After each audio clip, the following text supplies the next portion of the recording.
First, make sure you have the layer selected in your Layers panel.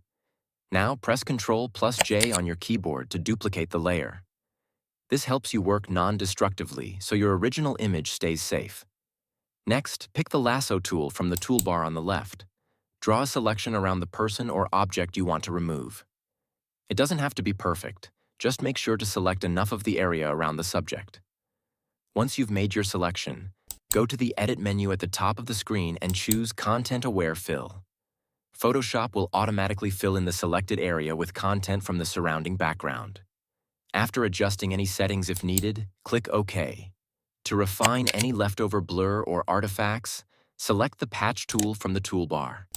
Make selections around any blurry spots, and then drag to replace them with clean areas from the photo.